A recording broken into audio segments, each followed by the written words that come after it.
کچھ لوگوں کی طرف سے پہلے یہ تبصرہ ہو رہا تھا، کہا جا رہا تھا، رائے کا اظہار کیا جا رہا تھا کہ عمران خان کو بنی گالہ میں شفٹ کر دیا جائے گا اگر عمران خان خاموش رہنے پر تیار ہو جائیں، یقین دلا دیں کہ وہ کوئی سیاسی سرگرمی نہیں کریں گے، کوئی تقریر نہیں کریں گے، کوئی انٹرویو نہیں دیں گے، کوئی پریس کانفرنس نہیں کریں گے، میڈیا کے ساتھ اپنا رابطہ توڑ لیں گے تو عمران خان کو بنی گالہ شفٹ کیا جا سکتا ہے۔ ہو سکتا ہے کہ عمران خان کو اگر وہ چاہیں تو ان کو زمان پارک لاہور میں شفٹ کر دیا جائے، لیکن عمران خان یہ ماننے کے لیے تیار نہیں تھے، نہیں ہیں اور شاید آئندہ بھی نہیں ہوں گے۔ لیکن اڈیالہ سے ان کو اسلام آباد جیل میں منتقل کرنا یہ عمران خان کی مرضی نہیں، ان کی ثواب دید نہیں، ان کا آپشن نہیں، یہ حکومت کا اپنا ہی منصوبہ ہے کہ عمران خان کو اڈیالہ جیل سے اسلام آباد شفٹ منتقل کر دیا جائے۔ ان کی منتقلی کب ہوتی ہے؟ کل طارق فضل چودھری کی طرف سے یہ کہا گیا تھا، لیکن اس کے بعد ابھی تک کوئی پیش رفت نظر نہیں آئی۔ اگر عمران خان کو آج، کل، پرسوں یا اس ہفتے میں اڈیالہ جیل سے اسلام آباد شفٹ کیا جاتا ہے تو یہ کوئی بڑی حیران کن بات نہیں ہوگی اور نہ ہی عمران خان کو یہ کوئی ریلیف فراہم کر سکے گی۔ چلتے ہیں عمران خان کے پیغام کی طرف، جو ان کا پیغام میڈیا میں آیا ہے، ٹویٹر پر آیا ہے، اس میں انہوں نے کیا کہا ہے۔ ان کے ساتھ ملاقات ہوتی ہیں، توشہ خانہ کیس کے حوالے سے بھی انہوں نے بات کی ہے کہ ان کے ساتھ کیا کچھ ہو رہا ہے۔ یہ پہلے سن لیجیے عمران خان کیا کہتے ہیں، اس کے بعد پھر اگلی خبر کی طرف چلیں گے۔ جس طرح سے اعظم نذیر طارق صاحب کی طرف سے وزیر قانون ہے، فیلڈ مارشل کے دفاع سے انکار کیا گیا ہے، اس پر بعد میں بات کرتے ہیں۔ پہلے عمران خان۔ توشہ خانہ 2 کا جھوٹا کیس عدالت میں تیزی سے آگے بڑھایا جا رہا ہے، حالانکہ چند ہفتے قبل اس کیس کے مرکزی سرکاری گواہ کو عدالت میں جھوٹا ثابت کر دیا گیا تھا۔ عمران خان مزید کہتے ہیں کہ اس کے بعد کیس بوگس ثابت ہو چکا ہے۔ اس کے بعد میرے سابق ملٹری سیکرٹری برگیڈیئر احمد اور deputy military secretary colonel Rehan نے بھی تصدیق کی کہ قواعد کے عین مطابق تحفے کی دستاویزات مکمل تھیں۔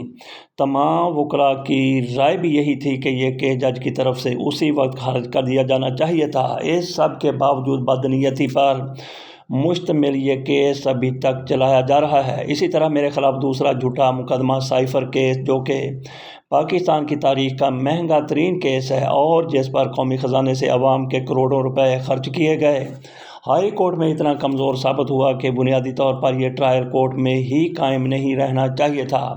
تیسرا مقدمہ القادر یونیورسٹی کے خلاف بنایا گیا۔ القادر ایک فلاحی تعلیمی ادارہ ہے جس کا مقصد نوجوانوں کو بیک وقت سائنسی و مذہبی تعلیم فراہم کرنا ہے۔ یہ ادارہ سپریم کورٹ میں فنڈز آنے سے 1 سال قبل قائم کیا گیا تھا۔ ایک فلاحی ادارے پر بھونڈے سوالات اٹھا کر بے بنیاد کیس قائم کیا گیا، جو کہ ٹرائل کورٹ میں ہی ختم ہو چکا تھا۔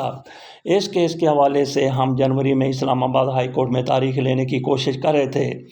اب چیف جسٹس اسلام آباد ہائی کورٹ جسٹس لوگر نے 10 ماہ بعد 16 اکتوبر کو اس کی سماعت مقرر کی ہے۔ توشہ خانہ 2 میں جج ارجمند کی جلد بازی کا مقصد بھی یہی ہے کہ پہلے توشہ خانہ 2 میں سزا دے دی جائے تاکہ اس کے بعد القادر ٹرسٹ میں ضمانت ہو بھی جائے تو بھی میری رہائی ممکن نہ ہو سکے۔ قابل غور بات یہ ہے کہ گزشتہ 12 سالوں میں توشہ خانہ سے متعلق 3 کیسز اسی جج کے پاس رہے۔ قانوناً توشہ خانہ سے گاڑیاں گھر نہیں لی جائی جا سکتی، مگر نواز شریف نے خلاف قانون توشہ خانہ سے Bullet proof Mercedes نکلوائی۔ Asif Ali Zardari نے توشہ خانہ سے ناجائز طور پر 3 گاڑیاں نکلوائیں اور مریم نواز نے توشہ خانہ سے ایک گاڑی نکلوانے کے بعد اسے ٹیکس ریٹرن میں دکھایا اور نہ کہیں ڈکلیئر کیا۔ یہ سب ریکارڈ کا حصہ ہے اور ان تینوں کیسز کے ناقابل تردید ثبوت موجود ہیں، مگر یہ تینوں کیسز لگائے ہی نہیں جا رہے، جبکہ شفاف طریقے سے حاصل کیے گئے تحائف کے خلاف سلیکٹو ٹرائل ہنگامی بنیادوں پر جاری ہے۔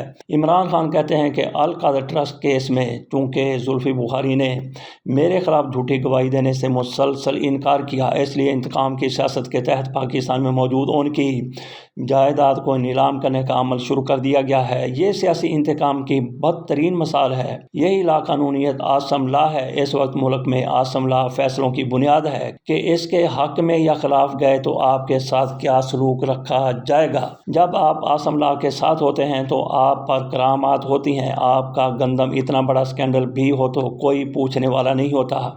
آپ توشہ خانہ سے گاڑیاں بھی لے نکلتے ہیں تو بھی آپ پر کوئی کیس نہیں بنتا۔ شوگر مافیا ہو یا لینڈ مافیا آسام لا کی چھتری تلے ہیں تو آپ کسی قانون کی پکڑ میں نہیں آتے، لیکن اگر آپ آسام لا کے خلاف جاتے ہیں تو آپ پر بے بنیاد من گھڑت کیس بنائے جاتے ہیں، جیلوں میں ڈالا جاتا ہے۔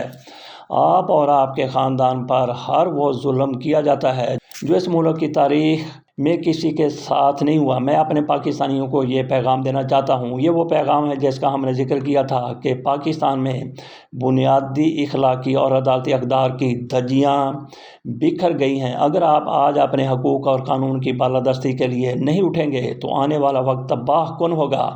ناانصافی اور فسطائیت کے باعث معیشت بھی بری طرح متاثر ہوگی۔ پچھلے 3 سال میں 3 لاکھ سے زائد پاکستانی بیرون ملک جا چکے ہیں۔ موجودہ نااہل اور جعلی حکومت کی پالیسیوں نے معیشت کو آگے ہی شدید نقصان پہنچایا ہے۔ ٹیکسٹائل ملیں اپنی برآمدات بند کر رہی ہیں اور غریب عوام تیزی سے غربت کی لکیر کے نیچے جا رہے ہیں۔ حضرت علی رضی اللہ عنہ کا قول ہے کہ کفر کا نظام چل سکتا ہے مگر ظلم کا نہیں۔ ہمیں اس ظلم کے خلاف اپنے اور اپنے ملک کے لیے بہتر مستقبل کے لیے خود کھڑا ہونا ہوگا۔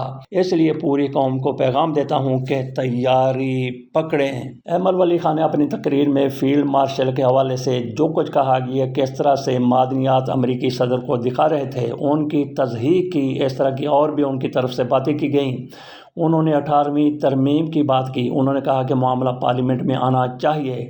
اس پر وزیر قانون اعظم ندی تارڑ کی طرف سے بھرپور جواب دیا گیا۔ انہوں نے ان کی تعریف کی، ان کے خاندان کی تعریف کی کہ کس طرح سے ان کو مشکلات کا سامنا کرنا پڑا اور آپ کا خاندان کس طرح سے پاکستان کے لیے کام کرتا رہا، لیکن آپ کو مشکلات کا سامنا کرنا پڑا۔ بہت کچھ انہوں نے کہا، لیکن اگر کچھ نہیں کہا تو فیلڈ مارشل کے حق میں ایک بھی لفظ اعظم ندی تارڑ صاحب کی طرف سے ادا نہیں کیا گیا۔ ایسے اندازہ کر لیں کہ یہ آج کی حکومت کہاں پہ کھڑی ہے، ان کے خیالات کیا ہیں، ان کی سوچ کیا ہے، اور فیلڈ مارشل کے حوالے سے اب ان کے نظریات کس طرح سے بدل گئے ہیں۔ اس کے ساتھ اجازت دیجیے، اللہ حافظ۔